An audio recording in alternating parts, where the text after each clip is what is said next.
अस्सलाम वालेकुम।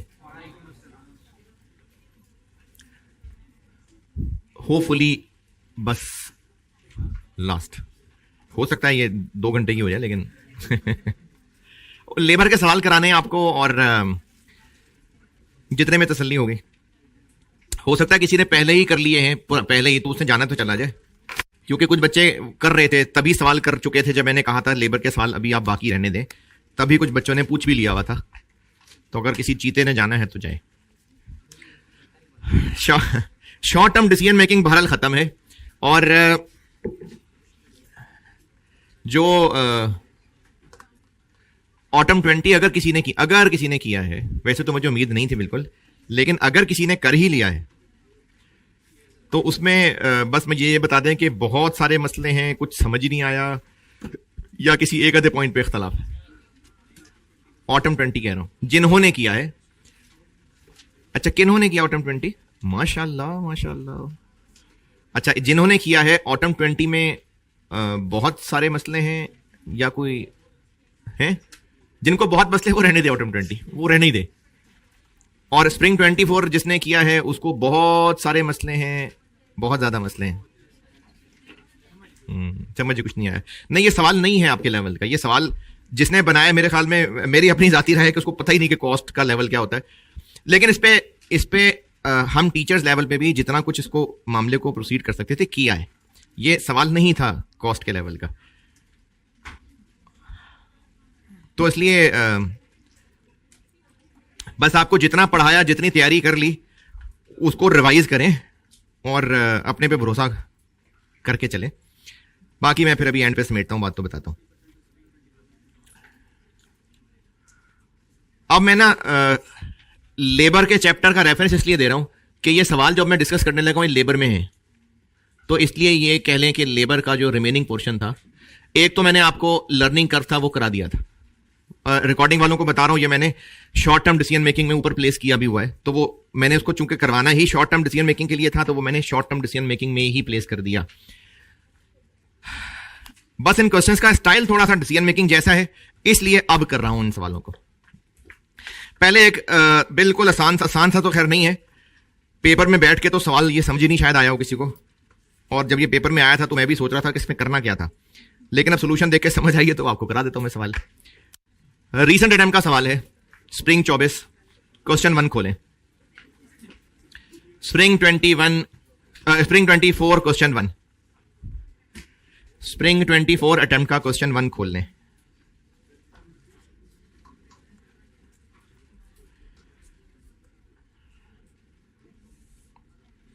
Spring 21 question, क्या बोल रहा यार मैं, क्वेश्चन 1 स्प्रिंग 24।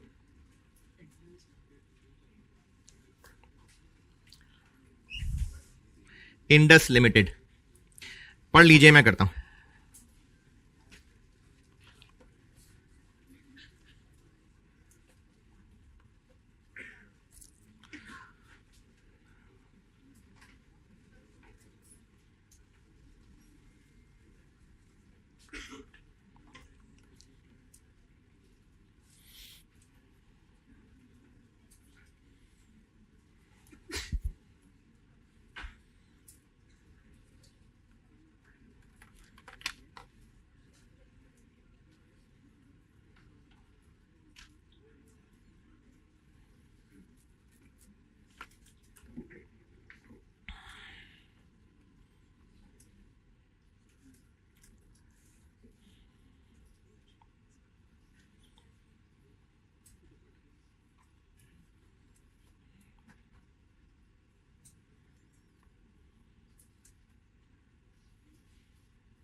जी,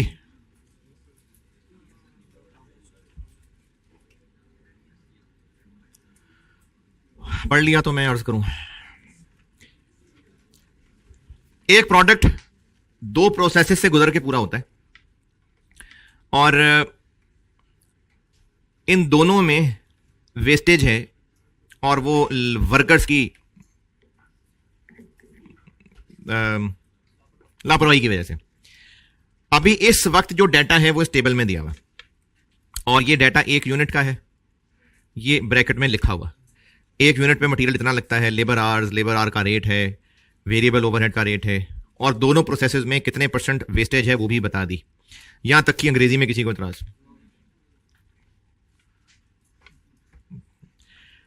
और ये लॉस कब पता चलता है?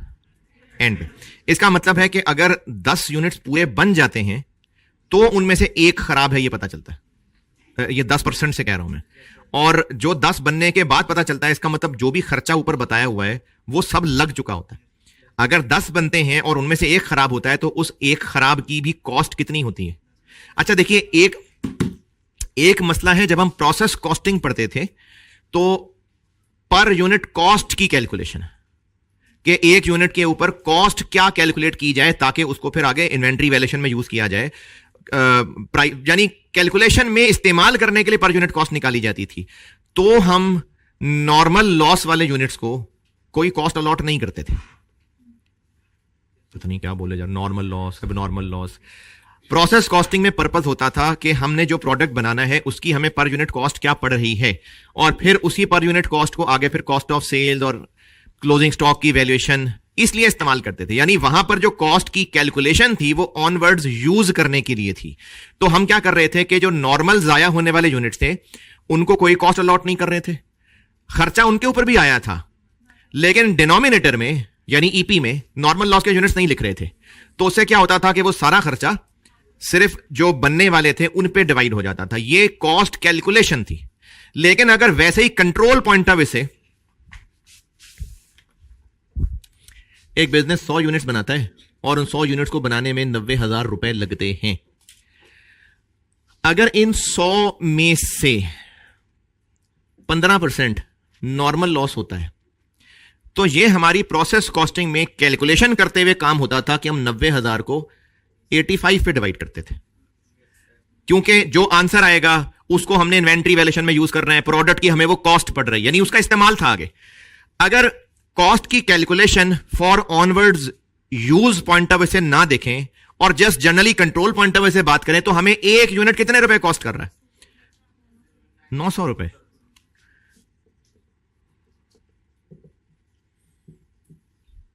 अब ये क्यों नहीं किया?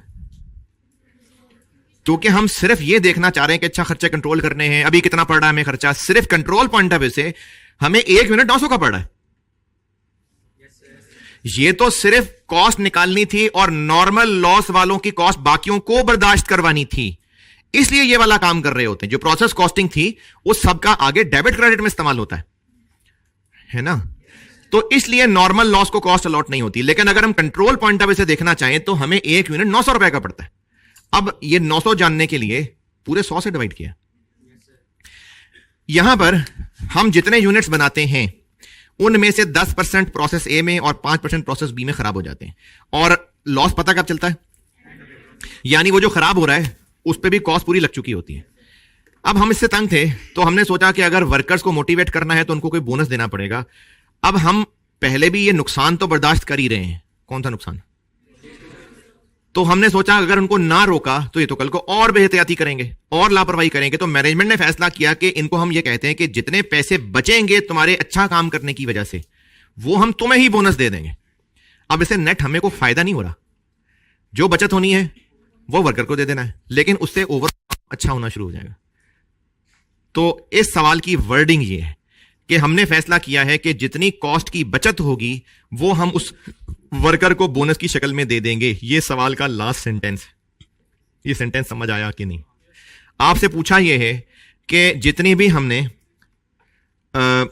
बोनस की फिगर उसको देनी है, फॉर एवरी 1% कैलकुलेट कर दें। यह रिक्वायरमेंट्स पेपर में बैठ के समझ आनी बहुत मुश्किल है, तो इसलिए मैं आपको इस रिक्वायरमेंट पे बाद में लाता हूं। पहले आपसे सिर्फ मैं ये पूछ रहा हूं कि कितनी खराब यूनिट्स की कॉस्ट होती है इस वक्त। अभी सिर्फ ये कैलकुलेट करके देता हूं, फिर रिक्वायरमेंट से रिलेट करूंगा।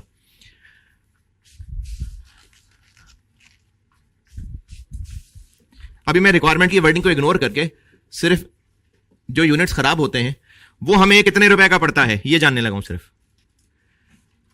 अभी मैंने इसमें खराब यूनिट्स भी रखे हुए हैं ना, तो वो एक कितने का पड़ता है, उतने रुपए बोनस देने हैं उसको। तो अभी हम बोनस की अमाउंट निकालते हैं, बस प्रोसेस ए करते हैं पहले। प्रोसेस ए में एक यूनिट हमें कितने रुपए का कॉस्ट करता है?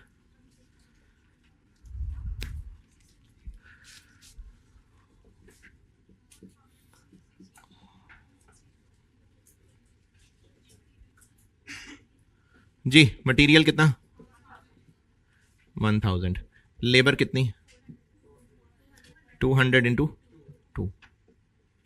वेरिएबल एफओएच कितना? बल्कि हाँ वेरिएबल जी 120 इंटू 2 240 1646। एक यूनिट हमें इतने का कॉस्ट करता है। सही वाला भी खराब वाला भी, या सिर्फ सही वाला? क्योंकि एंड पे ही तो पता लगता है। तो हर एक खराब सही सब इतने रुपए का एक कॉस्ट करता है। महीने में कितने यूनिट्स बना लेते हैं जिनमें से 10% खराब हो जाते हैं? बताया नहीं है, लेकिन आपको सवाल में ईच वर्कर के एक महीने के आवर्स बताएं। अच्छा टोटल वर्कर्स कितने हैं? कोई बात नहीं, क्योंकि रिक्वायरमेंट में वर्डिंग भी यही है, amount to be provided to a worker. तो सवाल भी एक वर्कर के हिसाब से हो रहा है। तो एक वर्कर कितने यूनिट्स बना लिया करता है? यह आपको 240 आवर्स टोटल को डिवाइड करना पड़ेगा 120। कितने वो यूनिट्स बनाया करता है एक वर्कर? खराब कितने करता है इसमें से? इसी से आगे चल रहा हूं, यहीं से।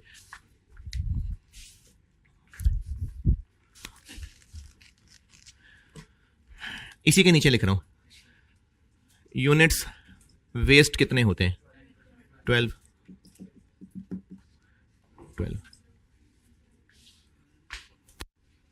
इतने यूनिट्स वेस्ट हो जाते हैं।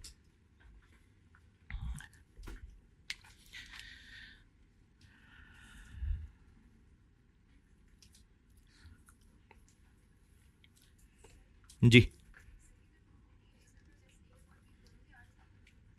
नहीं, मैंने भी ये लिखा है।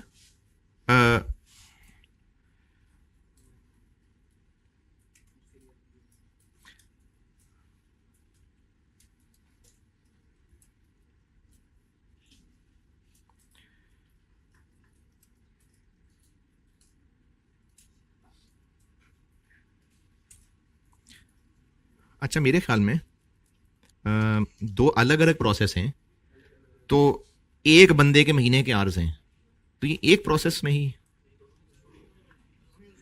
भाई दो अलग अलग प्रोसेस हैं। एक वर्कर या तो हो ना कि कहा हो कि टोटल लेबर आवर्स इतने अवेलेबल हैं, फिर तो कहीं भी कि ए बी दोनों के मिला रहे हैं।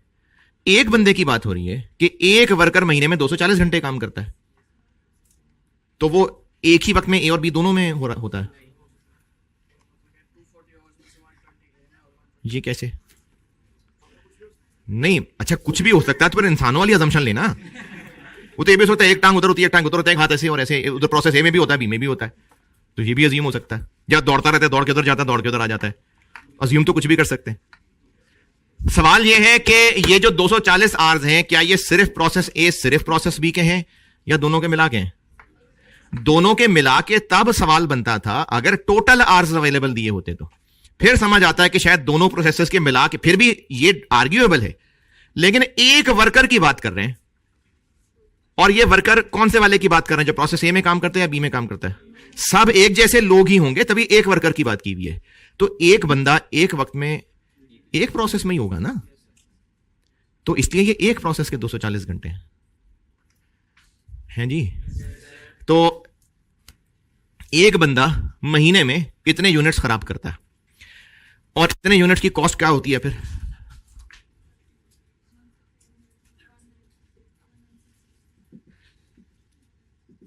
अच्छा ये जो मैं इस पर कैलकुलेशन कर रहा हूं, हो सकता है एक आधा स्टेप स्किप भी हो सकता हूं। 12 इंटू 1640 जी 19680। इतने यूनिट्स ये खराब कर देता है, नहीं सॉरी, इतने रुपए के यूनिट्स ये खराब करता है। जितने यूनिट्स ये खराब करता है इतने रुपए उनकी कॉस्ट है। अगर वो बिल्कुल भी वेस्टेज छोड़ दे तो हम उसको कितने रुपए बोनस देंगे? 19680 बोनस देंगे। यहां तक। लेकिन अब मैं सवाल की रिक्वायरमेंट पे आता हूं। पहले आप amount of bonus in a month 19680, okay. Determine the, शाबाश, ये है।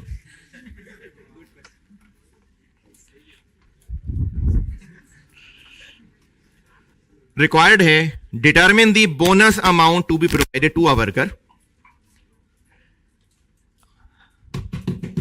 Determine the bonus amount to be provided to a worker in a month अगर लिखा होता तो 19,680 रुपए for every 1% decrease in wastage. यानी अगर वो वेस्टेज सारी खत्म कर दे तो इतने रुपए मिलेंगे। वेस्टेज टोटल है कितनी? For every percent 10%। तो अगर वो 10% से 9% पे आ जाए तो 1% उसको हम बोनस दे देंगे। फिर 10 से 9 पे आ गया ना, 1% उसने बचत कर ली, बोनस मिल जाएगा। फिर 9 से 8 पे आ गया, फिर और बोनस मिल जाएगा। तो ये टोटल बोनस है। और for every percent of wastage, total wastage कितनी है? 10%। 10% ना, तो bonus amount for every percent wastage 19,680 divide by 10 तो 1968 फॉर एवरी 1% डिक्रीज। देखें, फॉर एवरी 1% डिक्रीज कह रहा है। तो पहले हम लोग जो कैलकुलेशन करते थे, और मैं ये साइंस आपको बाहर समझाता भी आया हूं, ये आंसर क्या होता? Rupees per KG, rupees per unit, rupees per percent. ये पूछी हुई है रिक्वायरमेंट है जी। क्या समझ नहीं आई? हाँ, मैंने इसीलिए एक हरकत की है, दोबारा करता हूं। क्या सही है? अच्छा, इसको ना थोड़ा सा वर्डिंग चेंज करते हैं। ये 1968 क्या आया है? रुपीज पर नहीं, rupees per 1 kg, rupees per 1 our, rupees per 1%। ये पूछा हुआ। हाँ जी, ये प्रोसेस ए है और प्रोसेस बी में सिर्फ बदलनी है, और यही है जी।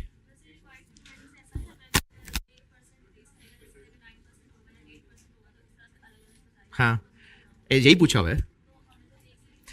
कितने परसेंट टोटल वेस्टेज होती है? 10%। यानी इसके हम 10 टुकड़े कर सकते हैं, तो एक टुकड़ा कितना? तो इसलिए 10 से डिवाइड कर दिया। यानी जैसे जैसे वो अपनी वेस्टेज 10 से कम के 9 लाएगा, इतने रुपए बोनस दे देंगे। फिर एक और कम करके 8 तक पहुंचेगा, इतना बोनस और दे देंगे। फिर एक और कम करके 8 से 7 तक पहुंचेगा, फिर इतने पैसे उसको और दे देंगे।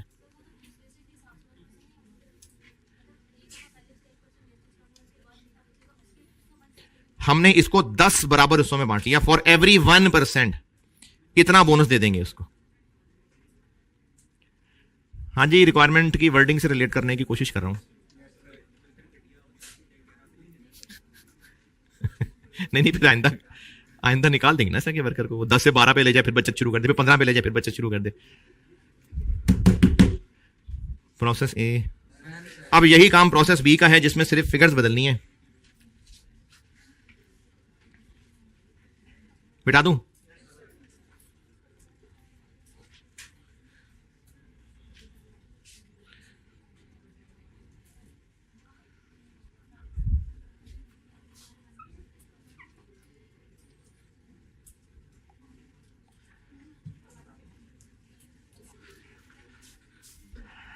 जी, प्रोसेस बी कॉस्ट। ठहरें जरा। ट्रांसफर इन नहीं आना।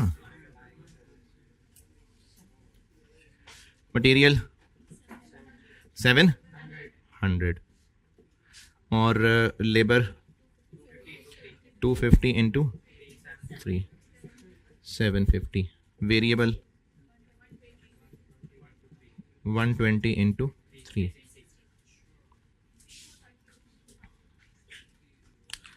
तो ये एक वर्कर कितने यूनिट्स बना लेता होगा, कितने खराब करता होगा? ना ना 4,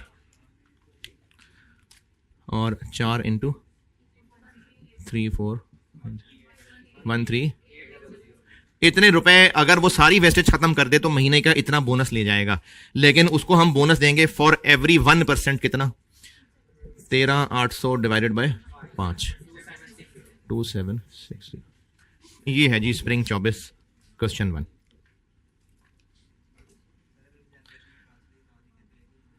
हाँ हाँ, वैसे इस सवाल में एक टेक्निकल फ्लॉ है कि अब अगर हम प्रोसेस ए में इसको बोनस देना शुरू कर देंगे तो फिर 1640 तो नहीं है ना, वो ज्यादा यूनिट्स बनाया करेगा, फिर पर यूनिट कॉस्ट कम हो जाएगी। लेकिन खैर, स्प्रिंग 24 डन। अब आए लेबर वाले चैप्टर पे।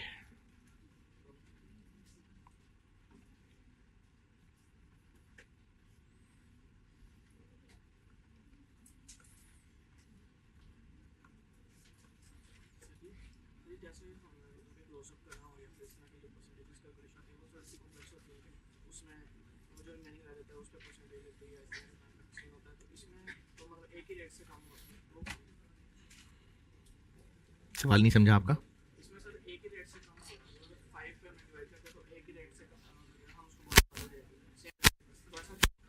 हमने उसके साथ तय ये किया ना कि 1% कम होता जाएगा तो इतना बोनस मिल जाएगा, यानी उसने 5 नुकसान करने हैं, एक नुकसान कम करेगा तो इतने रुपए मिल जाएंगे।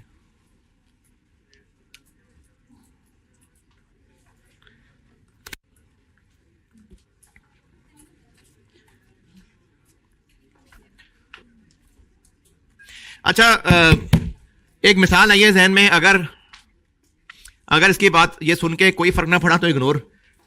हो सकता है शायद ये बात समझाने में हेल्पफुल हो ये मिसाल, अगर ना समझ आए तो इग्नोर।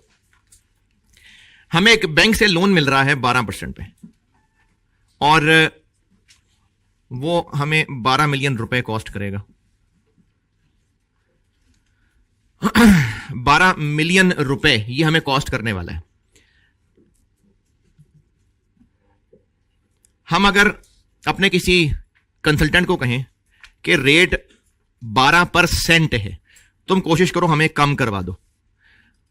1% कम करवाओगे तो जितना हमारा इंटरेस्ट बचता होगा तुम्हें पैसे दे देंगे।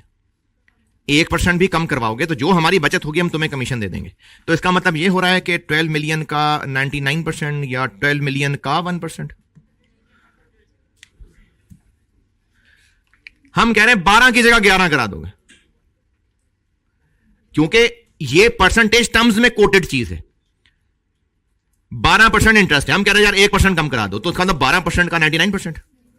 ये चीज ओरिजिनली रेट में कोटेड है, ये परसेंटेज में कोटेड चीज है। इसकी एक और चीज, मुझे लगता है यहां खड़े होकर बोल रहा हूं, मुझे लगता है मैंने यहां खड़े होकर पहले एक दफा बात बोली हुई है। अगर हम कमीशन परसेंटेज की बात कर रहे हैं कि हम ब्रोकर को पहले 5% देते थे, तो हम कहते हैं हम तुम्हारी कमीशन 1% बढ़ा देंगे, तो जितनी कमीशन थी पहले उसको इंटू 1.01 कर देंगे, 6 कर देंगे, क्योंकि जिस चीज को बढ़ाने कम करने की बात कर रहे हैं उसकी ओरिजिनल शक्ल एक रेट की शक्ल, एक परसेंटेज की शक्ल है। अगर किसी चीज की प्राइस 40 रुपए है और कहा जाए इसमें 2% इंक्रीज आ जाएगा, तो इसका मतलब है ये। लेकिन अगर कोई चीज है ही परसेंटेज और कहा जाए कि इसमें 2% इंक्रीज आ जाएगा, तो इसका मतलब ये है। ये दो अलग अलग चीजें हैं। तो यहां पर सिर्फ डिस्कस क्या हो रहा है, वेस्टेज, जो कि एक परसेंटेज की चीज है, 10%, 5%। हाँ, अगर हम वर्कर को मोटिवेट कर रहे हैं कि अगर 1% भी कम कर लिया तो उसका मतलब कुछ अमाउंट है उसका 99%, नहीं 10 से 9 पे आ गए, 9 से 8 पे चले गए। तो हम ये जानना चाह रहे हैं कि ये जो 5% है, मतलब 5, अगर इसमें एक भी कमी आई, 5 की जगह 4 रह गया, तो कितने पैसे देने को तैयार है। तो इसलिए हमने इसको 5 पे डिवाइड करके निकाला है कि एक कितने का है। चलें, अगर तो फायदा हुआ तो ठीक है, नहीं तो कोई बात नहीं। स्प्रिंग 24 लेबर वाले चैप्टर में आए और आखिर के करीब एक सवाल होगा ऑटम 2009 का।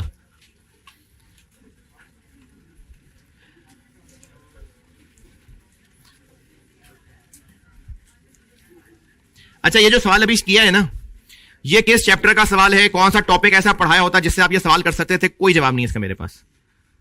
ये किसी टॉपिक का सवाल नहीं है, बस ऐसी था एक लेबर के चैप्टर में ऑटम 2009 एक सवाल होगा टॉय लिमिटेड के नाम से। पढ़ ले, मैं करता हूं।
सवाल का जिक्र इसलिए क्या था कि पढ़ लें।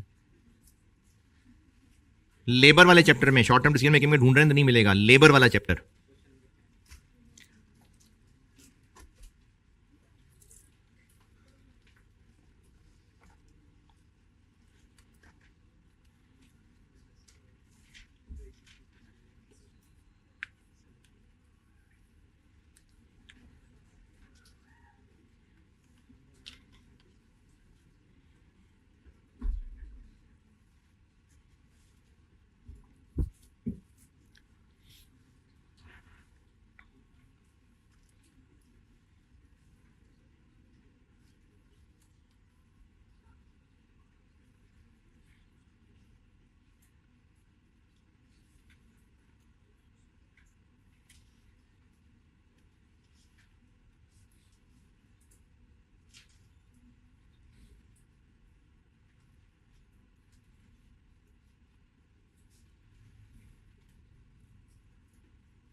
जी पढ़ लें तो बात करूं।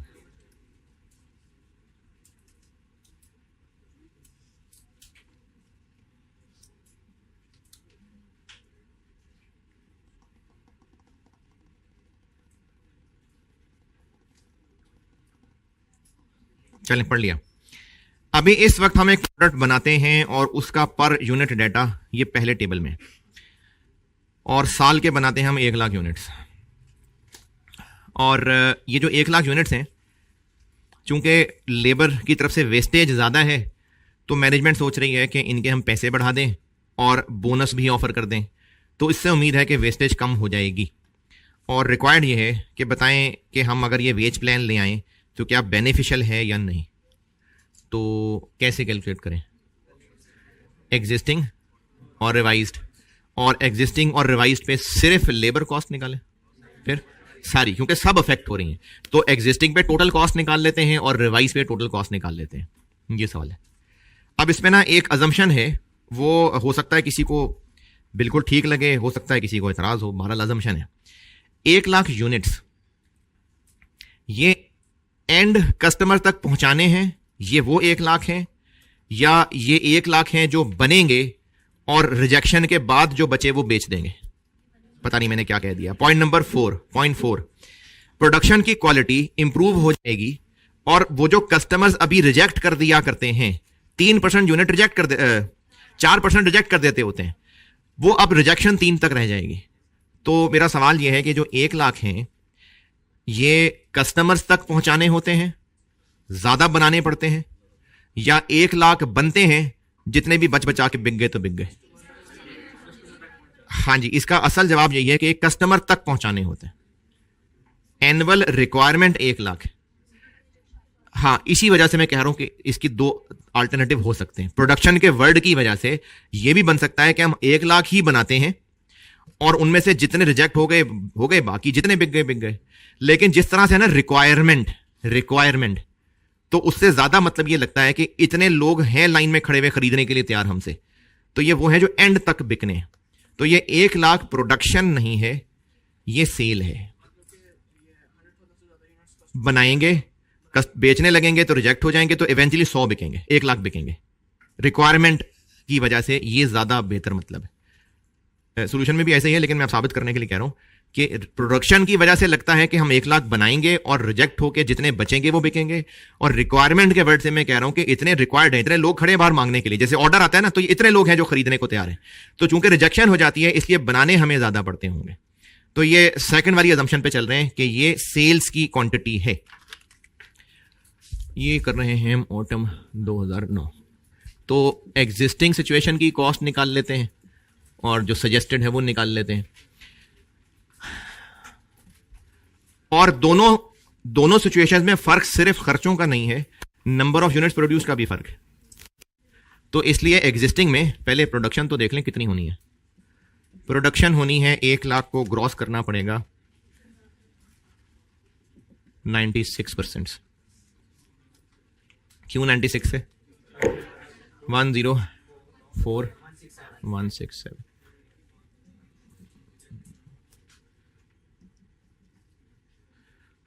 अच्छा, इसको 96 से क्यों डिवाइड किया?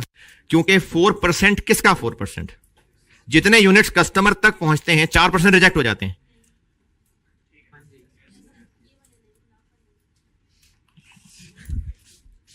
जितने प्रोड्यूस होते हैं इनमें से रिजेक्ट होके बाकी हैं जो सेल होते हैं।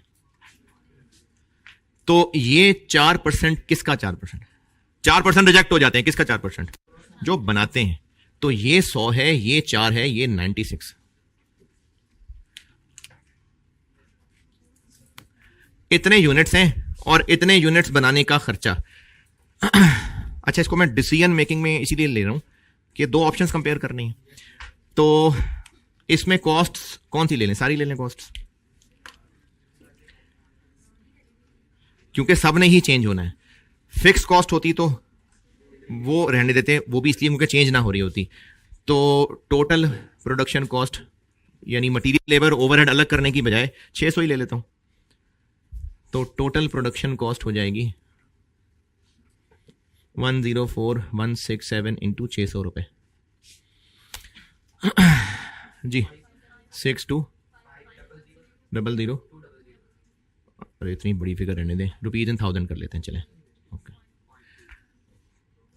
नहीं पॉइंट ही लिखना है तो बगैर पॉइंट के लिख देते, कॉमा ही लगा देता। मतलब अगर सिर्फ कॉमे की जगह पॉइंट ही डालना है तो कॉमा ही ठीक था। तो बस ठीक है, इतनी प्रोडक्शन कॉस्ट है।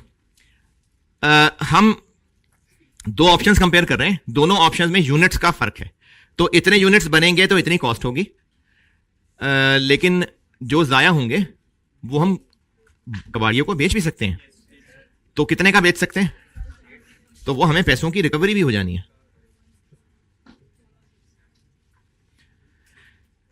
कितने यूनिट्स रिजेक्ट होने हैं? 4 वंस, और एक बिकना है 150 रुपए का। 62।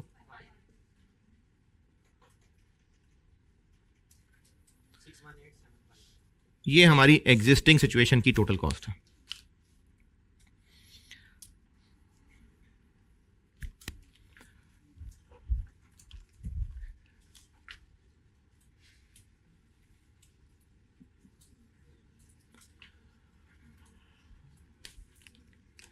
लेकिन अगर हम उनकी सजेशन मान के चले तो कितने यूनिट्स प्रोड्यूस करने पड़ेंगे?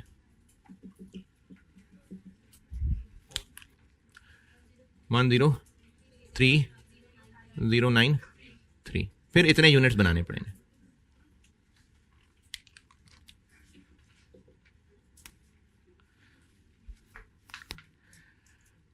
600 इंटू ये, 600 इंटू ये, नहीं अब 600 तो रेलिवेंट ही नहीं रह गया, अब तो मटेरियल लेबर सब बदलने लगा है, तो अब हमें अलग अलग करना पड़ेगा।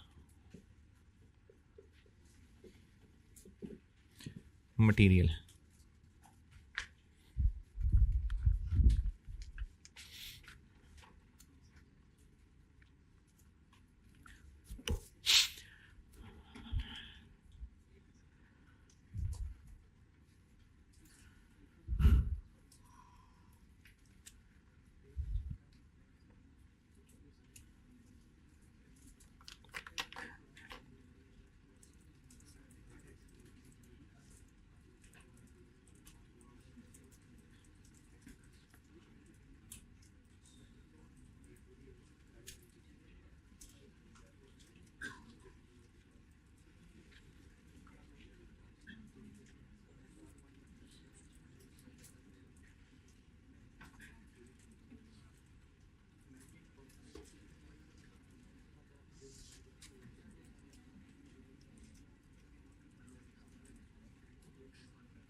जी, चलें आगे, यहां तक noted. Material, material input 7% waste होता था, 3% तक रह जाएगा, तो प्रोडक्ट बड़ा करके बेचना शुरू कर देंगे। फिर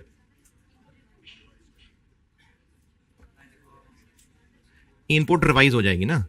अगर एक यूनिट के मटेरियल की इंफॉर्मेशन हो, एक यूनिट ऑफ प्रोडक्ट, और वो वेस्टेज चेंज हो रही हो, तो प्रोडक्ट का साइज बढ़ा के नहीं बेचना शुरू कर देते, इनपुट कम कर लेते हैं, कम नहीं चेंज कर लेते हैं। तो इसके लिए रिवाइज इनपुट का तरीका बताया था, इधर से पहले इधर फिर इधर। तो पहले लगता था 600 रुपए, 600 रुपए का मटीरियल, नहीं 600 नहीं, सॉरी 200 का। और पहले प्रोसेस लॉस हुआ करता था, मटेरियल की वेस्टेज हुआ करती थी 7। तो यहां से पहले हम जाएंगे आगे, और अब रह जाएगा 3, तो फिर आ जाएंगे वापस ऐसे। ये रिवाइज इनपुट करवाया हुआ है मैंने, और इनटू 103093 1968।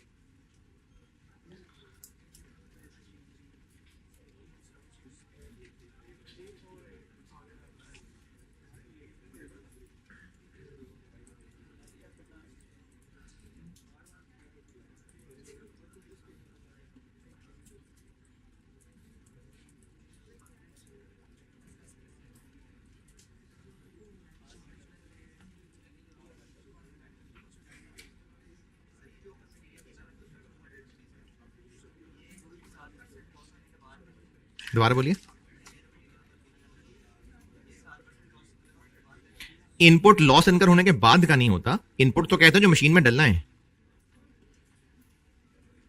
ये बाकी लोग भी सुने भाई, अब आखिर आखिर में इस तरह की चीजें ना भूल जाते हैं ना, तो फिर परेशानी ज्यादा होती है। ये जो ऊपर टेबल में 5 किलो लिखा हुआ है, टेबल में 5 किलो रॉ मटेरियल, ये 5 किलो इनपुट है या लॉस कटने के बाद जो बच जाएगा वो है इनपुट है।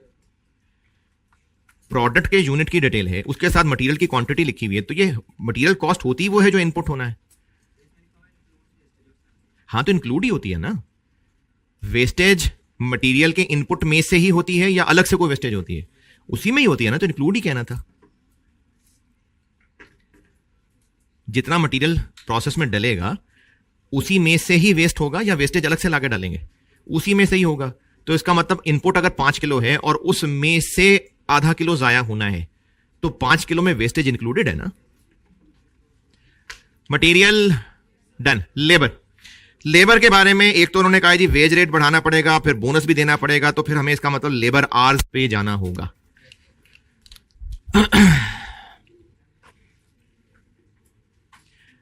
टोटल लेबर आवर्स कितने लगेंगे? अभी इस वक्त एक यूनिट पे लगते हैं 10 घंटे, और हम उनको जो बोनस देना चाह रहे हैं, एक तो वेज रेट बढ़ानी है, वो अलग है। वेज रेट 12% बढ़ना है, वो अलग चीज है, और उनको टाइम सेविंग का बोनस देना है, वो अलग चीज है। जिनको बोनस का वर्ड नजर नहीं आ रहा, ये जो प्रीमियम लिखा हुआ है एक्चुअली बोनस है। प्रीमियम के वर्ड का मतलब ये ओवर टाइम नहीं है कि जी वो तो आपने ओवर टाइम में प्रीमियम बताया था, ये सिर्फ एक इंसेंटिव की बात हो रही है, तो ये बोनस है। तो वेज रेट महंगा अलग चीज है, और ये जो टाइम सेविंग का बोनस है 18 रुपए पर आवर, ये अलग चीज है। तो हमें चाहिए होंगे टोटल आवर्स।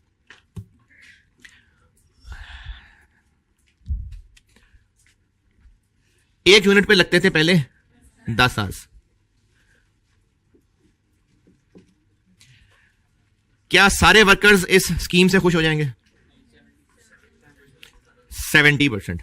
इसका मतलब है कि 103093 70% वर्कर और 30% वर्कर।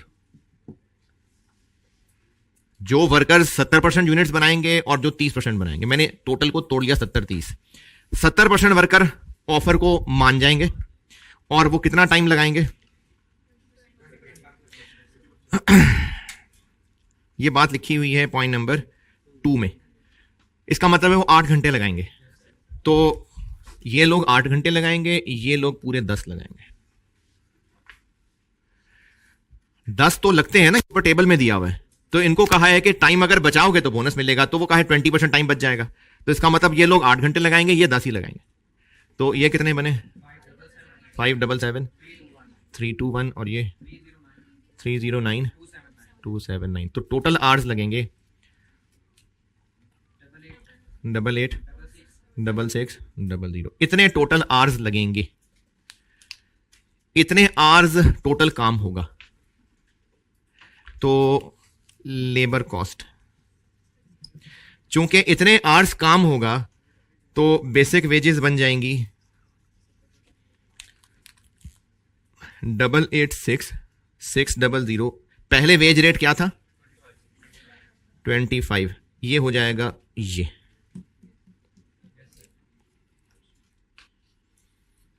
इतना हो जाएगा। कितना? थाउजेंड्स में बता दीजिएगा।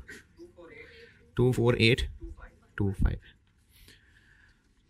और बोनस कितना देंगे हम? 18 रुपए पर आवर। तो आवर्स बच कितने रहे होंगे? 2। और वो 2 देखें ऐसे कि 103093 70%, 2 घंटे बच रहे होंगे, और 1 घंटे पे 18 रुपए। 2598 27423।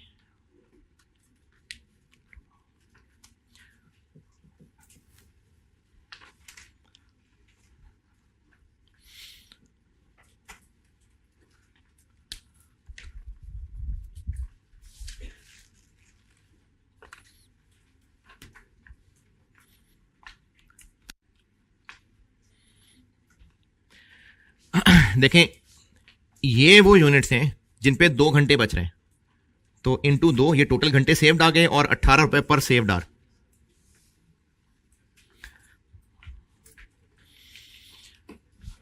और वेरिएबल ओवरहेड्स पहले कितने लगते हैं जी?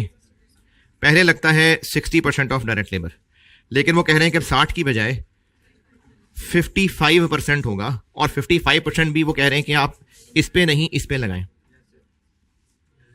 तो वेरिएबल ओवरहेड्स हो जाएंगे 27423 का 55%, 1508283। इतने में होगी प्रोडक्शन, और जो ज़ाया होंगे, नहीं, जो रिजेक्ट होंगे, वो बिक जाएंगे sale of rejected units. 3093 reject होंगे, और 150 का एक बिकेगा। 464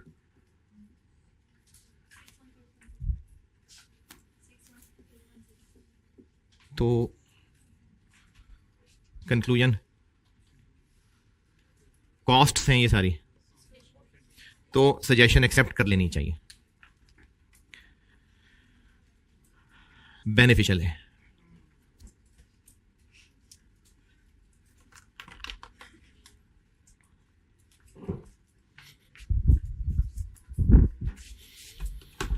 यार अभी तो क्लास चल रही है, अकेले आए थे या दो?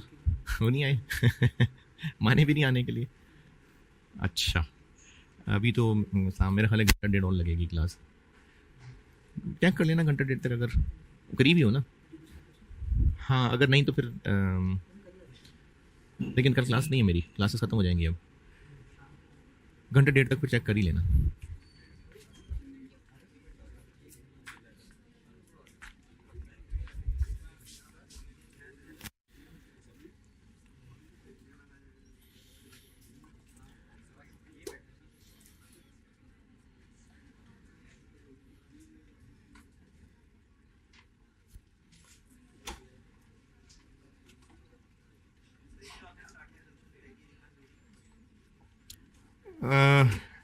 लिखना ज़रूरी है, लिख देनी चाहिए वैसे।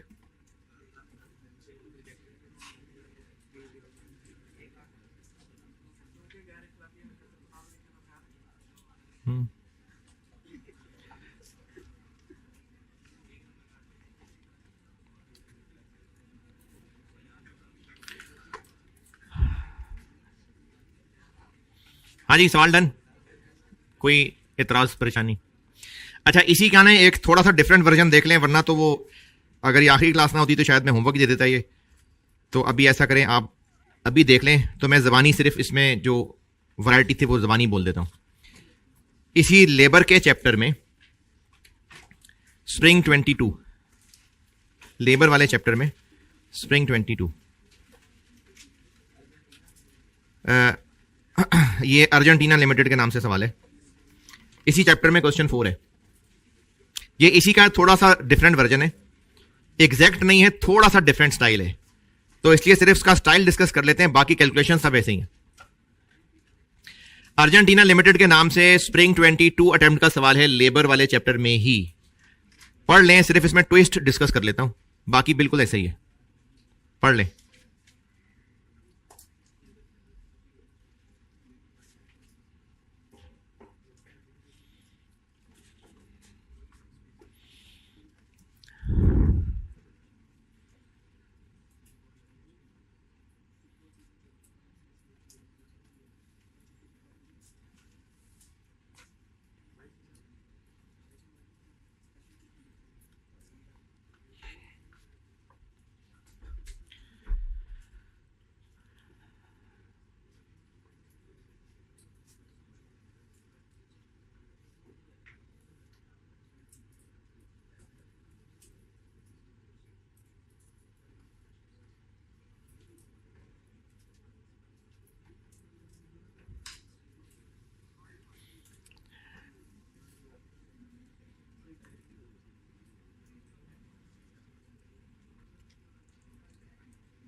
चलो, जब अपना बिजनेस करो तो कर लेना ऐसे।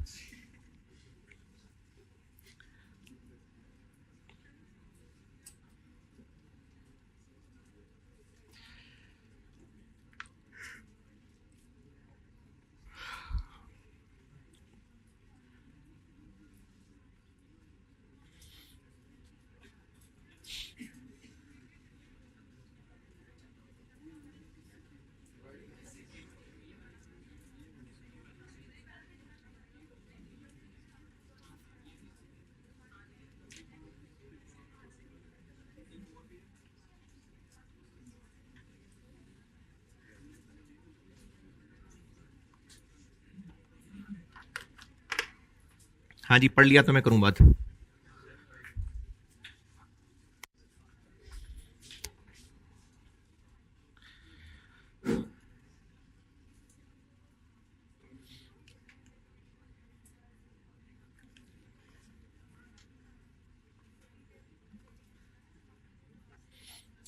पढ़ा है वाकई? अच्छा, इसमें ये गैर अखलाकी हरकत ज्यादा एडवांस हो गई कि इसमें इन्होंने इसको बजटेड प्रोडक्शन कह दिया, जबकि कहना अभी भी यही चाह रहा था कि ये नेट है। तो इस सवाल में भी ये नेट 120 है, यानी प्रोडक्शन के लिए इसको ग्रॉसअप ही करना पड़ेगा। पेपर में ऐसा कैसे पता चलेगा आपको? तो कोई बात नहीं, आप अज्यूम कर लें कि ऑलरेडी ग्रॉस है, अज्यूम कर लें, तो उससे फर्क क्या पड़ेगा? आपकी कॉस्ट्स इनटू 120,000 हो रही होंगी और रिजेक्शन 120,000 के फिर 3-4% से हो रहा होगा। तो कोई बात नहीं, सवाल कैलकुलेट करें, नोट लिख दें फिर। तो इसलिए वैसे सोल्यूशन 120 को नेट की बेस पे किया हुआ है, अगर आप 120 को ग्रॉस अज्यूम करते हैं तो नोट लिख के कर सकते हैं। अच्छा, इसमें मैं आपको सिर्फ ये बताने लगा हूं, इसमें एक ट्रिकी सिचुएशन ये थी कि सवाल की रिक्वायरमेंट है कि हम वेज प्लान की जो प्रपोजल है उस पे जाएं या ना जाएं। तो हमने किसको कंपेयर करना है? हाँ जी, किस ऑप्शन को कंपेयर करना है? हाँ जी, ये जो ऊपर टेबल दिया हुआ है ना, ये अब रहा ही नहीं है, ये चेंज होने लगा है। तो अभी गुजरे हुए सवाल में हमने एग्जिस्टिंग को रिवाइज से किया था कंपेयर, इसमें एग्जिस्टिंग तो रहने ही नहीं वाला, ये चेंज होने वाला है। तो हमने रिवाइज्ड और रिवाइज्ड को ही कंपेयर करना है। अब वो रिवाइज और रिवाइज्ड हैं क्या? एक है कि जो अभी हमारे पास स्किल्ड लोग काम करते हैं, अभी इस वक्त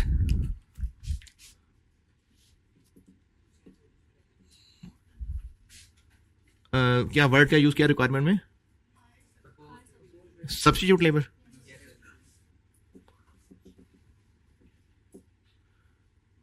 पता नहीं स्पेलिंग क्या लिखे मैंने, कुछ तो लिखे ही हैं, सब सही लिखे होंगे। अभी इस वक्त मटेरियल वेस्टेज कितनी है? मटेरियल की वेस्टेज, प्रोडक्ट की रिजेक्शन नहीं, मटेरियल की वेस्टेज 4%। अभी इस वक्त, ये मटेरियल की बात कर रहा हूं, अभी इस वक्त प्रोडक्ट की रिजेक्शन कितनी है? 3%। और अभी कितने आवर्स लगते हैं, कितना मटेरियल लगता है, ये ऊपर टेबल में लिखा हुआ, ये ऊपर टेबल में लिखा हुआ, मटेरियल और आवर्स ऊपर लिखे हुए हैं, और ये रिजेक्शन और मटेरियल की वेस्टेज ये मैंने नीचे पॉइंट्स में से बताई है। ये अभी इस वक्त ये होता है। लेकिन चूंकि स्किल्ड लोग शायद ना मिले, छोड़ के चले जाएं, तो हमें सब्स्टिट्यूट लेबर लाना पड़ेगा। उसकी वजह से क्या होगा? AL would be required to hire substitute labour at existing wage rate, कितना? 200 पर आवर।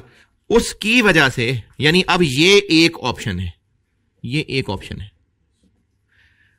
वेज रेट 200 होगा, मटेरियल का वेस्टेज 5% होगा, रिजेक्शन 4% होगी।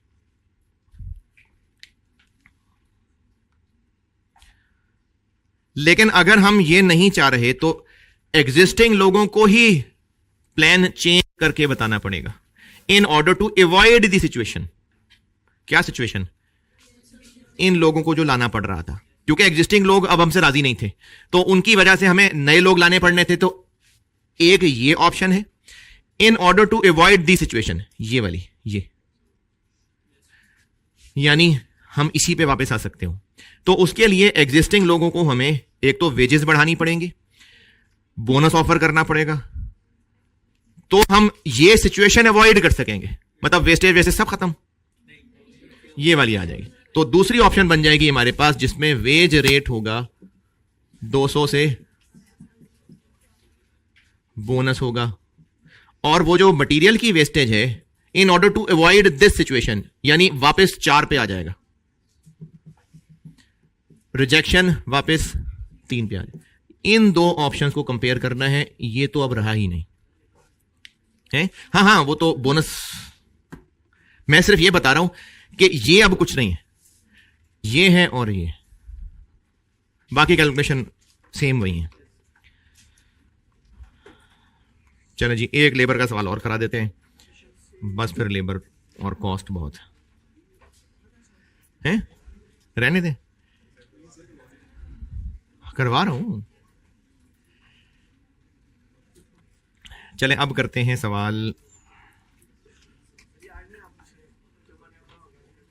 नहीं नहीं, अब आ ही गए हैं जज्बे से तो बैठना ही चाहते होंगे।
ऑटम 23 पे आ जाए, ये बुक में शायद पहला ही होगा।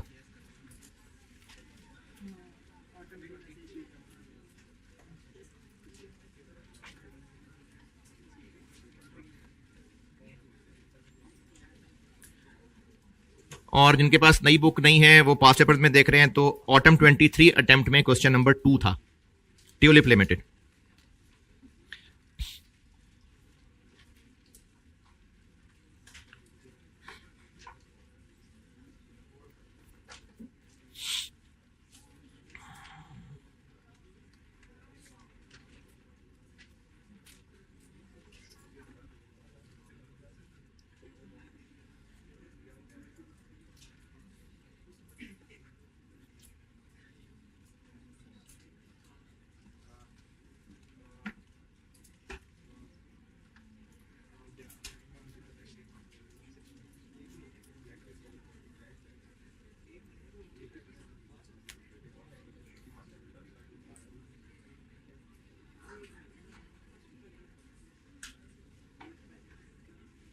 सवाल पढ़ने को कहा यार, पढ़ ले। आखिरी आखिरी सवाल पढ़ने को कह रहा हूं, पढ़ ले।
हाँ जी, पढ़ रहे थे तो पढ़ लिया होगा।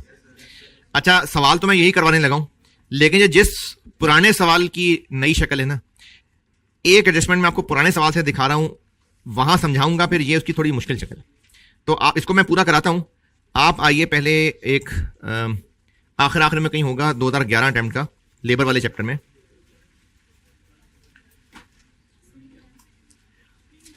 जी, स्प्रिंग 11 ZL। इसमें से मैं आपको ये बिल्कुल इसी तरह का ही सवाल है। पूरा सवाल ना भी पढ़े, आपको देख के आइडिया हो जाएगा। ये उसी की ही एक, ये स्प्रिंग 11 के सवाल को ही अमेंड करके तो वो ऑटम 22 का सवाल बनाएगा। लेकिन मैं आपको इस पे से ना सिर्फ एक चीज सिखा रहा हूं, और वो फिर मैं वापस ऑटम 22 पे ले जाऊंगा। आप ऐसा करिए कि पहला टेबल पढ़ लें, स्प्रिंग 11 का पहला टेबल, और ऑप्शन 1 की वर्डिंग पढ़ लें। पहला टेबल और ऑप्शन 1 की वर्डिंग।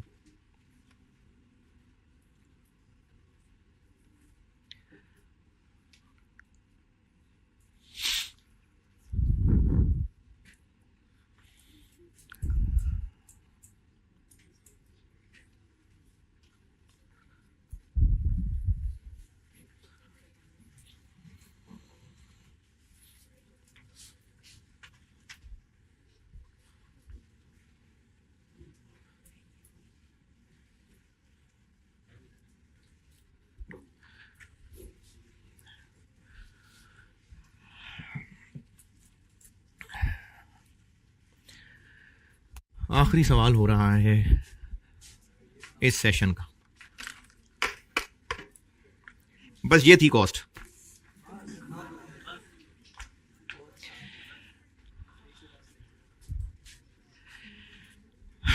स्प्रिंग 11 पहले टेबल में तीसरी लाइन, एक यूनिट बनाने में 1.5 आवर्स लगते हैं।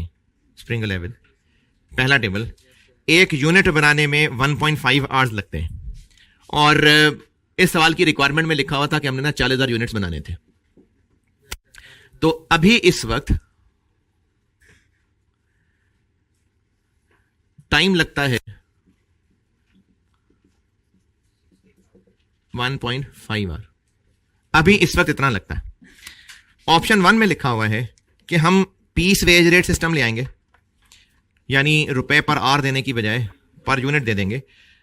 शायद ज्यादा पैसे दे रहे होंगे तो उनकी एफिशिएंसी इंप्रूव कर जाएगी, और इंप्रूव इसलिए भी कर जाएगी कि जितने ज्यादा यूनिट्स बनाएंगे तो इसलिए फिर वो जल्दी जल्दी बनाएंगे, तो उनकी एफिशिएंसी इंप्रूव कर जाएगी। पहले उनको पैसे देते थे टाइम के, अब यूनिट्स कम भी बन रहे हैं तो क्या, टाइम तो पूरा था, तो अब उनकी एफिशिएंसी इंप्रूव कर जाएगी। अगर यहां लिखा होता ना कि it is expected to improve efficiency by 20%, efficiency by 20%। अच्छा, डायलॉग मैंने थोड़ा जल्दी बोल दिया, एक सेंटेंस बोल रहा हूं। ये 65 से 78 तक ये कितने परसेंट इंक्रीज है? 65 से 78, मैं 65% नहीं कह रहा, 65 नंबर 78 नंबर तक है। 65% नहीं कहा मैंने, 65 से 78 तक कितने परसेंट? 20%। नहीं, हटा दिया ना परसेंटेज। 65 नंबर है, 78 नंबर है, कितने परसेंट इंक्रीज? 65,000 रुपए से 78,000 रुपए तक, 65 रुपए से 78 रुपए तक, 65 बंदों से 78 बंदों तक, कितने परसेंट का इंक्रीज है? 20%। यानी अगर हम 65 को 1.2 करें तो ये 78। अगर सवाल में यह कहा होता कि इस वेज रेट की वजह से एफिशिएंसी 20% इंप्रूव कर जाएगी, 20% इंप्रूव हो जाएगी, तो हम लोग पहले भी बहुत सारे सवालों में ये एफिशिएंसी वाला पॉइंट कर चुके। इसका मतलब होता कि 1.5 लगते थे पहले, अब इसका यह मतलब होता, अगर सवाल में सेंटेंस लिखा होता कि एफिशिएंसी 20% इंप्रूव हो जाएगी, तो इसका यह मतलब होता। लेकिन एक वर्ड की वजह से बात बदलने लगी। आपको लेबर वाले चैप्टर में ना मैंने कुछ 3 या 4 रेशोज लिखवाई थी। उनमें एक रेशो थी लेबर एफिशिएंसी रेशो, और ये फार्मूला तो खैर आपको कहाँ याद होना है, फार्मूला तो नहीं याद होना, इसका फार्मूला बता देता हूं मैं। इसका फार्मूला स्टैंडर्ड आवर्स ओवर, शाबाश, standard hours over actual hours, ये लेबर एफिशिएंसी रेशो का एक फार्मूला था।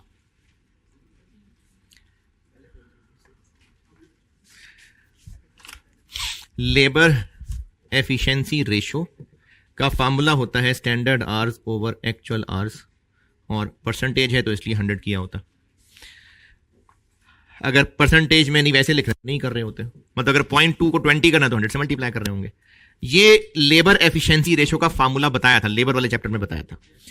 और स्टैंडर्ड आवर्स और एक्चुअल आवर्स टोटल भी हो सकते हैं, पर यूनिट भी हो सकते हैं। इसको कहते हैं लेबर एफिशिएंसी रेशो।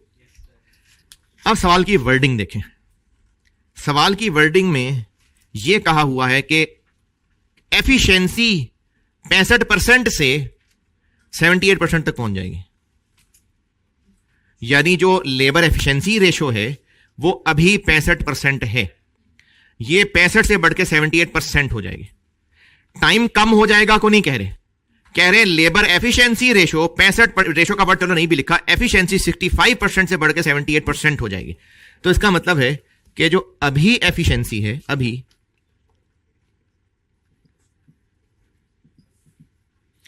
वो निकली हुई होगी स्टैंडर्ड आवर्स को जो अभी टाइम लगता है इससे डिवाइड करके। ये कितना है, ये कितना है, ये कितना है पता नहीं।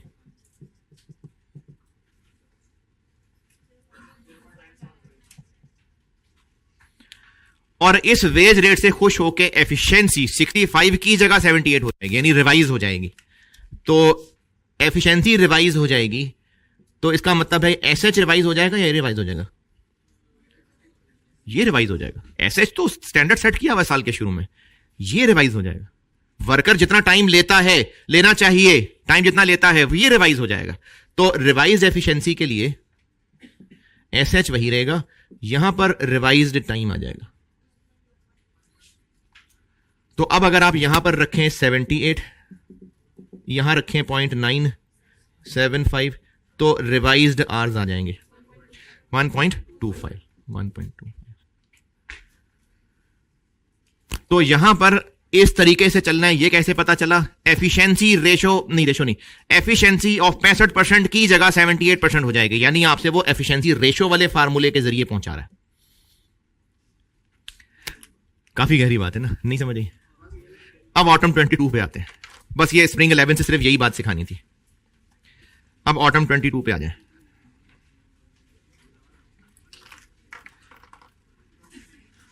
हैं ऑटम, अच्छा हाँ, ऑटम 23 पे आ जाए जी। ऑटम 23 जो अभी पढ़ा था। अभी इस वक्त हमें 5000 यूनिट्स बनाने का एक ऑर्डर है, वो करना है। और 5000 यूनिट्स बनाने के लिए आवर्स लगेंगे 15000। नॉर्मल अवेलेबल हमारे पास 10000 हैं। ओवर टाइम के लिए हमें ओवर टाइम वाला रेट देना पड़ेगा। और अभी इस वक्त ओवरहेड्स लगा करते हैं 240 पर आवर। और ये काम बहुत दफा कर चुके कि ओवरहेड्स है तो इसका मतलब ये टोटल है, और अगर सिर्फ वेरिएबल चाहिए तो फिक्स्ड माइनस करके बाकी वेरिएबल होगा। ये है अभी के हालात। लेकिन मैनेजमेंट चाह रही है कि हम ना लेबर को थोड़ा सा मोटिवेट करें और इसमें देखें बचत होती है कि नहीं। अब उसके लिए मैनेजमेंट के पास दो ऑप्शन है। एक ऑप्शन वही स्प्रिंग 11 जैसी पीस वेज सिस्टम ले आए 900 per unit. It is expected to improve current efficiency by 25%। ये जो वर्ड उसने करंट एफिशिएंसी का कह दिया ना, इसका मतलब वो कह रहा है कि ये जो रेशो थी ये 20% 25% इंप्रूव हो जाएगी। इसका मतलब अगर इस सवाल में करंट का वर्ड ना होता, बस कहा होता है it is expected to improve labour efficiency by 25%, तो जैसे आज तक करते आ रहे हैं टाइम को 0.75 कर लेते। लेकिन इन्होंने कहा है करंट लेबर एफिशिएंसी 25% इंप्रूव हो जाएगी। ये कितनी इंप्रूव हो रही थी? 20%। तो अब वो 20 की जगह 25 इंप्रूव हो जाएगी। तो इस करंट के वर्ड की वजह से ये वाला रास्ता है। ओके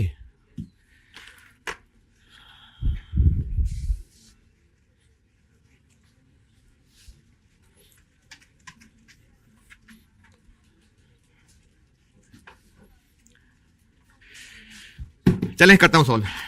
सवाल की रिक्वायरमेंट है इवेल्युएट द अबव ऑप्शंस। अच्छा, अब अबव ऑप्शंस कितनी है? नहीं, 3 है। कैसे 3 है भाई? करंट भी तो है ना। अगर ऑप्शन 2 ऑप्शन 1 दोनों ही फारिग हुई, फिर उन्होंने कहा है इवेल्युएट द अबव ऑप्शंस, तो 3 ऑप्शंस हैं। एक एग्जिस्टिंग है, यानी जितने घंटे चाहिए उतने घंटे काम कराएं, नॉर्मल वेज रेट दें, ओवर टाइम दें, और उसके अलावा फिर ये ऑप्शन 1 ऑप्शन 2 है। तो 3 सिचुएशन है। ये हम कर रहे हैं ऑटम 23 एग्जिस्टिंग। अच्छा, डिसीजन मेकिंग में डाला है इसको क्योंकि कंपैरिजन हो रहा है, तो फिक्स्ड ओएआर रेलिवेंट होगा, सिर्फ वेरिएबल ओएआर रेलिवेंट होगा। तो अभी एग्जिस्टिंग हालात ये हैं। अच्छा, एग्जिस्टिंग हालात से मुराद जो अभी चल रहा है, अगर वैसे ही चले तो 5000 यूनिट्स कितने में बनेंगे? यानी कॉन्टेक्स्ट ये उस 5000 वाले ऑर्डर की बात हो रही है। सवाल शुरू उन 5000 की वजह से ही हुआ है। तो अगर वही सब रहा जैसे अभी चल रहा है, तो इन 5000 यूनिट्स की टोटल लेबर कॉस्ट क्या पड़ेगी? नॉर्मल आवर्स और ओवर टाइम लगाना पड़ेगा। नॉर्मल आवर्स लगेंगे 10,000, इन पे वेज रेट लगेगा 250, और ओवर टाइम वाले होंगे 5000, इस पे वेज रेट लगेगा 1.5।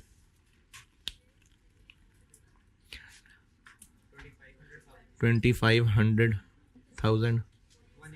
1875 000। और वेरिएबल एफओएच कितने लगेंगे? 240 तो पूरा ओएआर है, हमें इसमें से फिक्स माइनस करना पड़ेगा। तो 15,000 आवर्स इनटू वेरिएबल ओएआर, ये मकड़ी से पूछ लेते हैं। तो टोटल ओएआर कितना है?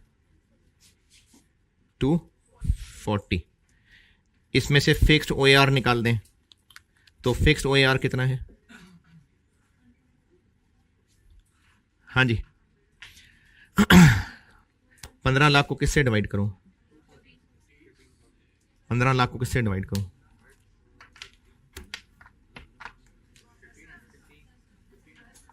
क्यों 10,000 से? नॉर्मली 10,000 आवर्स ही होते हैं वो, तो अब ये ऑर्डर मिला है तो हमें ओवर टाइम लगवाना पड़ेगा। ओएआर तो नॉर्मल हालात में ही निकाला होता है, नॉर्मली 10,000 घंटे ही अवेलेबल होते हैं, तो इसलिए ओएआर तो उस नॉर्मल हालात में निकाला जाता है।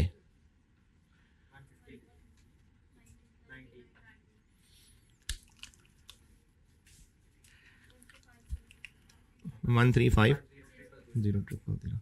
तो अगर हमने यही वाला ऑर्डर एग्जिस्टिंग हालात में ही रह के कर दिया तो हमें कॉस्ट करेगा 5,725।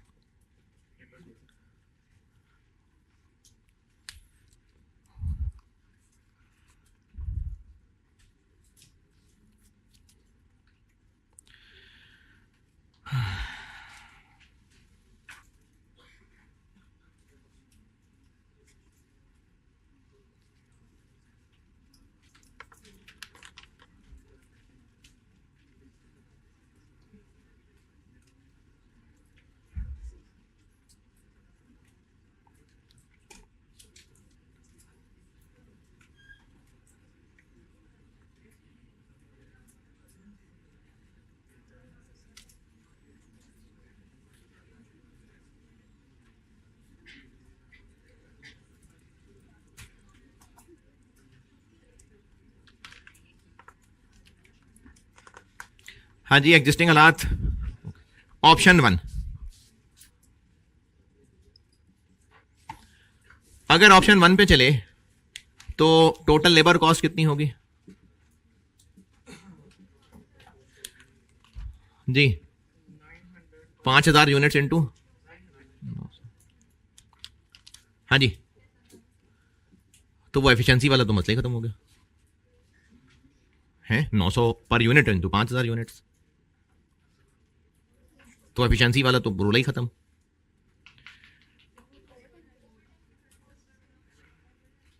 ओवर टाइम किस बात का? 900 रुपए पर यूनिट दे रहे हैं, कौन सा ओवर टाइम? तो लगते रहे। हाँ, तो फिर इसका इसमें ये कहानी हमें बेकार ही थी। वेरिएबल एफओएच 90 रुपए इनटू कितने आवर्स लगेंगे? वर्किंग 1। इसके लिए आवर्स निकालने पड़ेंगे।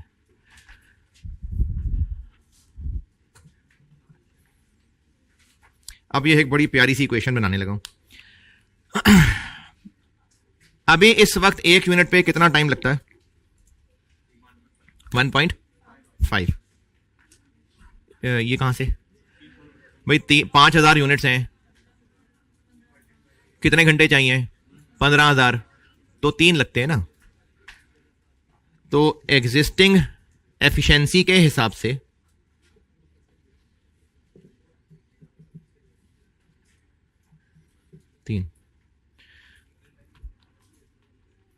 ये 3 कैसे भाई? 5000 यूनिट्स के लिए 15,000 घंटे चाहिए, तो एक के लिए 3 चाहिए। एग्जिस्टिंग एफिशिएंसी पे ही चलें तो ये मैंने 5H नहीं लिखा हुआ, SH। एग्जिस्टिंग एफिशिएंसी है जब 3 घंटे लगने हैं तो ये एग्जिस्टिंग एफिशिएंसी। लेकिन उनको 900 रुपए पर यूनिट रेट देके क्या फायदा होगा? करंट एफिशिएंसी 25% ज्यादा हो जाएगी, यानी रिवाइज्ड एफिशिएंसी कितनी हो जाएगी? एग्जिस्टिंग एफिशिएंसी का 1.25। तो रिवाइज्ड टाइम निकालना है, वो कैसे निकलेगा?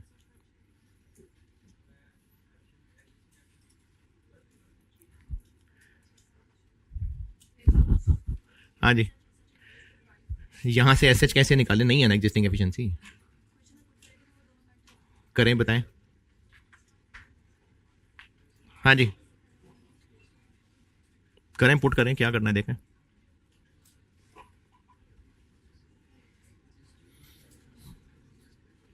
जो काम आप कर रहे हैं कैलकुलेटर के पास उसका हल नहीं है। बताएं यहां तक कैसे कैसे किस में, मतलब क्या किया है?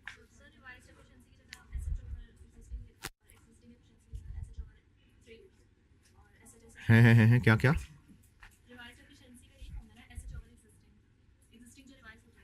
तो फिर एसएच ओवर रिवाइज्ड। हाँ, यानी आपने इसकी जगह इसका एक फार्मूला लगाया, ठीक है। ये बाकी लोग देखें भाई, ये मैं रिवाइज एफिशिएंसी के साथ क्या करने लगा हूं?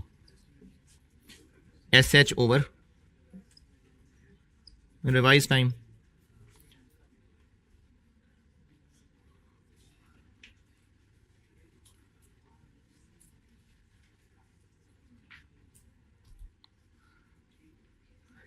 अब इन दोनों को इक्वेट करने लगा।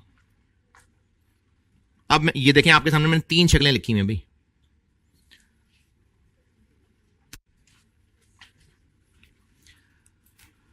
अच्छा, कुछ समझ नहीं आया, चले मैं इसे बना के देता हूं, मैं कर क्या रहा हूं।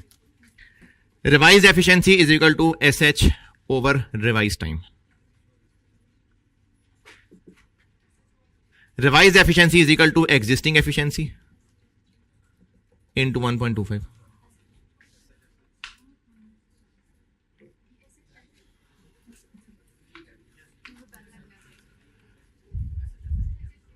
है नहीं, कैंसिल करते हैं, पहले मैं ये बता रहा हूं कि क्या किया मैंने। अब इसमें से ये कर दें कैंसिल, और रिवाइज टाइम आ जाएगा 3 ओवर 2.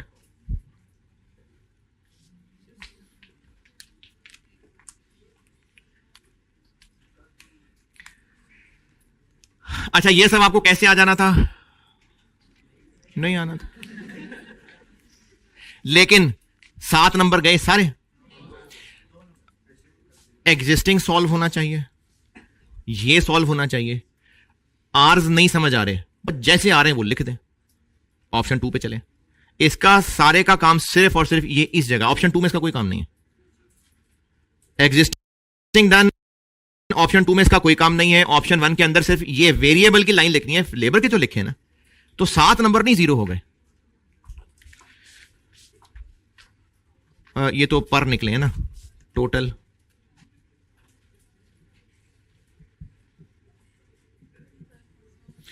2.4 इंटू 5,000 12,000।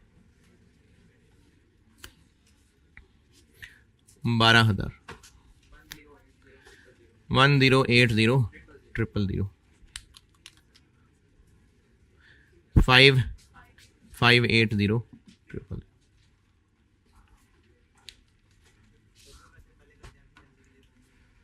देखें, अगर आप जो पहले करते हैं वो भी कर लेंगे तो वो गलत ही होगा ना, होगा तो गलत ही ना। तो आप यहां 12,000 अगर नहीं लिख रहे तो आप 11 लिखें कि 18 लिखें कि 17 लिखें, गलत ही है ना। तो बस जो समझ आ रही है वो करें और सवाल आगे बढ़ाएं। यानी अगर आप ये कहना चाह रहे हैं कि अगर कोई अजम्पशन लिख दे कि मैं वैसे सॉल्व कर रहा हूं तो उसकी बेस पे वो सही हो जाएगा, नहीं होगा।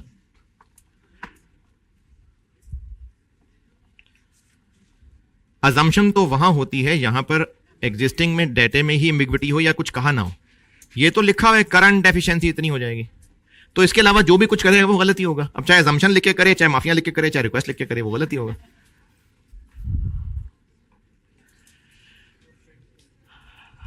इस सेशन में आखिरी बार ऑप्शन 2 लिखने लगा हूं मैं।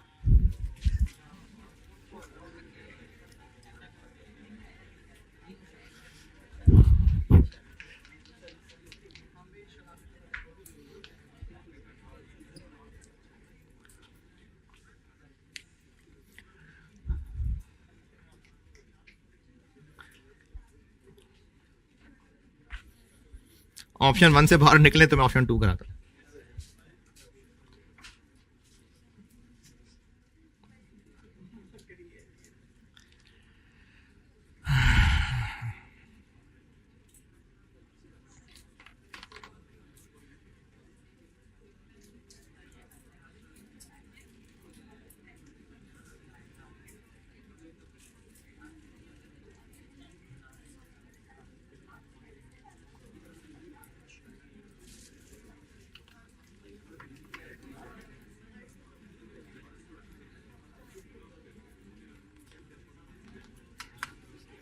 चलें जी, ऑप्शन 2 120 रुपए पर यूनिट बोनस देंगे अगर जितने टाइम में होना चाहिए उसके 90% के अंदर अंदर हो गया। तो कितने टाइम में होना चाहिए, 3 घंटे या 2.4? 2.4 वाली बात खत्म हो गई। 2.4 तो ऑप्शन 1 के साथ खत्म हो गया। अब ऑप्शन 2 अलग ऑप्शन है। तो अगर 90% के अंदर अंदर कर लिया तो 120 रुपए पर यूनिट मिलेगा, और अगर नहीं तो बेसिक वेजेस तो मिलेंगी ना। बेसिक वेजेस हैं, बोनस उसके अलावा है। और बेसिक वेजेस क्या है, रुपीस पर यूनिट के रुपीस पर आवर। वो एग्जिस्टिंग वाला चल रहा है। ये ऑप्शन 1 के लिए था और ऑप्शन 1 खत्म हो गई। ये 900 वाली बात यहीं खत्म हो गई। अब ऑप्शन 2 में ये वाला नहीं है। ऑप्शन 2 में यहीं से बात आगे बढ़ने लगी।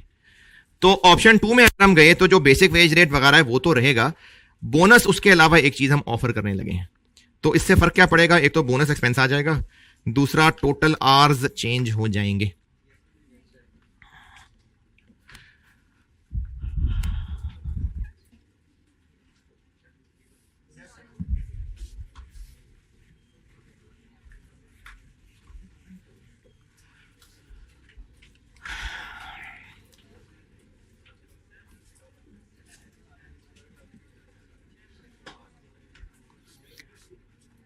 आखिरी बार वर्किंग 2 हो रही है।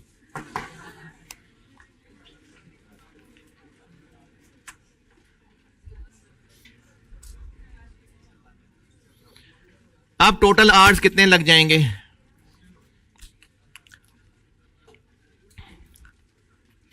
कितने यूनिट्स हैं?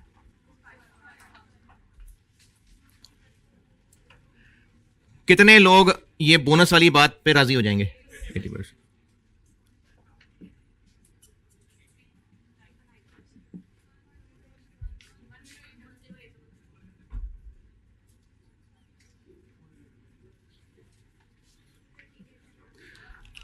एटी % पे इंप्रूव टाइम लगेगा, 20% पे उतना ही लगेगा। 13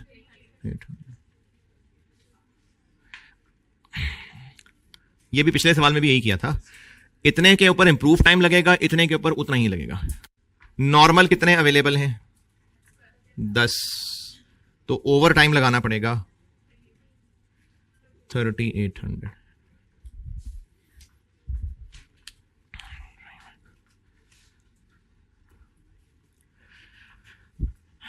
तो टोटल लेबर कॉस्ट में बेसिक होगी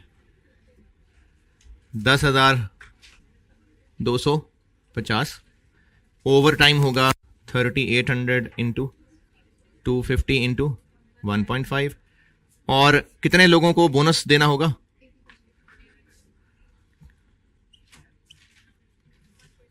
120 रुपये।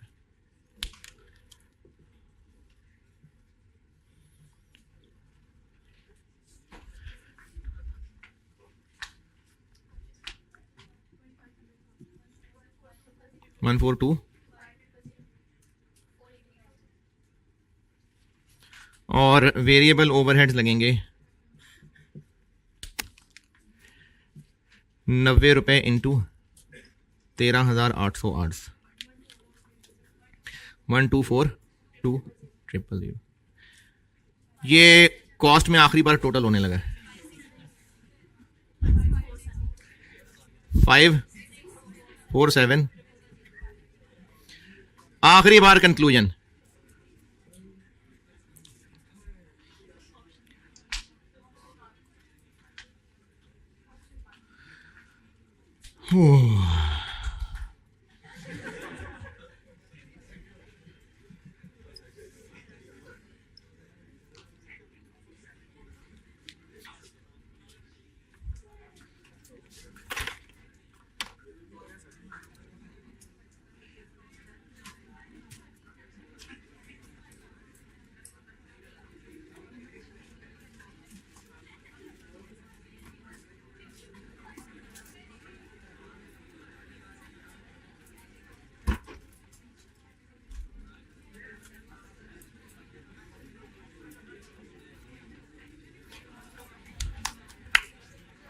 चलो जी, कॉस्ट अकाउंटिंग डन। और